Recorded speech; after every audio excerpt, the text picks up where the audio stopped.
الرحمن الرحیم نحمدہ ونصلی ونسلم علی رسولہ الکریم۔ میرے وہ احباب جنہوں نے المستغاث الی حضرت اللہ تعالی الصلاۃ والسلام علیک یا رسول اللہ اس کو 1.25 لاکھ مرتبہ پڑھ لیا ہے، اور درود تنجنا شریف کو 360 مرتبہ 40 روز پڑھ کر کے مکمل کر لیا ہے، تو ان 2 چلوں سے جو فارغ ہیں ان کے لیے درود فضل عظیم کا یہ تیسرا چلہ ہے۔ اسے عروج ماہ میں جمعرات یا جمعہ کے دن سے شروع کریں۔ جمعہ کے دن سے شروع کریں گے تو صبح فجر کی نماز کے بعد شروع کریں، بہتر ہے، اور جمعرات کے دن شروع کریں گے تو فجر کی نماز کے بعد یا عشاء کی نماز کے بعد بھی، یعنی کہ شب جمعہ میں بھی شروع کر سکتے ہیں، اور بہتر ہے کہ آپ شب جمعہ میں اس کو شروع کریں۔ تو درود فضل عظیم کو 360 مرتبہ 40 روز مسلسل پڑھنا ہے۔ جگہ اور وقت کا تعین رکھنا ہے، بس اس میں یہ پابندی کر لیں تو بہتر ہے، ورنہ اس میں کسی قسم کا کوئی پرہیز نہیں ہے، کوئی پابندی نہیں ہے۔ آپ درود شریف کے جو آداب ہیں اس کو بجا لائیں، مسواک کریں، پڑھنے سے قبل بہترین طریقے سے وضو بنائیں، کپڑوں کو خوشبو میں بسائیں، عطر لگائیں، کمرے کو معطر کر لیں، ہوائی خوشبو کا یعنی کہ بخور وغیرہ کا اہتمام کریں، یا لبان وغیرہ سلگائیں، یا اگربتی بہترین قسم کی ہو تو وہ سلگا لیں۔ غرض یہ کہ خوشبو کا اہتمام کرنا ہے، کچھ نہ ہو تو کم از کم اپنے کپڑوں کو خوشبو میں ضرور بسائیں، اور جس تسبیح سے آپ گن رہے ہوں ان کو پہلے سے کاؤنٹ کر لیں کہ وہ دانے پورے مکمل ہیں، 100 ہے یا 101 ہے یا 99 ہے، تو اسی حساب سے، تاکہ تعداد جو ہے وہ کم زیادہ نہ ہو جائے۔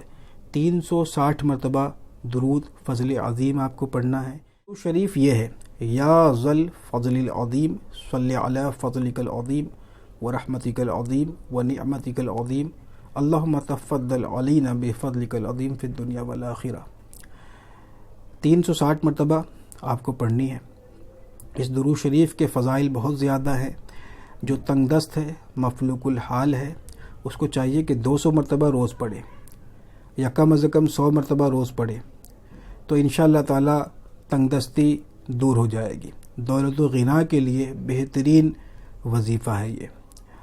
تو جب آپ اس کو پڑھیں تو درود شریف کے جو آداب ہیں اس میں جو نیتیں کرنی ہوتی ہیں، ان نیتوں کو ملحوظ رکھتے ہوئے مزید آپ کو یہ نیت بھی کرنی ہے کہ یہ درود شریف میں پڑھ رہا ہوں اور اس کے برکات جو ہے مجھے اس طور پہ ہمیشہ حاصل ہو کہ اللہ تبارک و تعالیٰ کا فضل ہمیشہ میرے شامل حال ہو، اور سید کونین صلی اللہ تعالیٰ علیہ وسلم کے طفیل سے اللہ تبارک و تعالیٰ میرے اعمال میں، اشغال میں، اوراد و وظائف میں، نقوش و تعویذات میں، اور جو کچھ میں کروں تو اس میں اللہ تعالیٰ محض اپنے فضل سے اس میں تاثیر عطا فرمائے، محض اپنے فضل سے اللہ تعالیٰ محض اپنے فضل سے اس میں تاثیر عطا فرمائے۔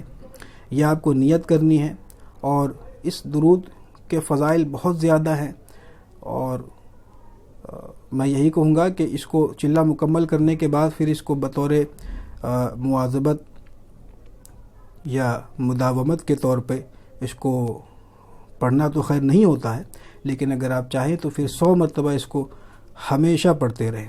اور جو لوگ مفلوق الحال ہے، تنگ دستی کے شکار رہتے ہیں، یا پیسے میں برکت نہیں ہوتی، اس قسم کے جو بھی شکایات ہیں لوگوں کو، یا جو مسئلہ درپیش ہے، تو ان کے لیے ایک بہترین روحانی تحفہ ہے۔ ہر کوئی اس کو چاہے کہ 200 مرتبہ پڑھے: یا ذل فضل العظیم صلی علی فضلک العظیم ورحمتک العظیم ونعمتک العظیم اللہم تفضل علینا بفضلک العظیم فی الدنیا والآخرہ۔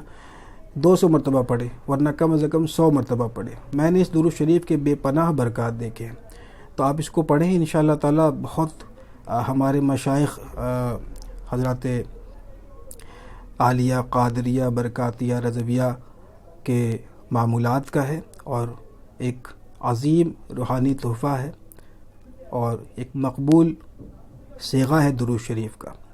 تو اللہ تعالیٰ آپ کو توفیق دے، آپ اس کو کریں۔ یہ جب مکمل ہو جائے گا تو انشاءاللہ تعالیٰ چوتھا چلہ بسم اللہ الرحمن الرحیم کا آپ کو کرایا جائے گا، اور اللہ تبارک و تعالیٰ ہم سب پر سید کونین صلی اللہ تعالی علیہ وسلم اور ان پر بھیجے جانے والے صلاۃ و سلام، درود و سلام کے صیغوں کی برکت سے اور ان کی حرمت سے اپنا خصوصی فضل فرمائے، اور اللہ تبارک و تعالی مجھے اور میرے تمام احباب کو علم نافع عطا فرمائے۔ دعا میں یاد رکھیں۔ السلام علیکم ورحمۃ اللہ وبرکاتہ۔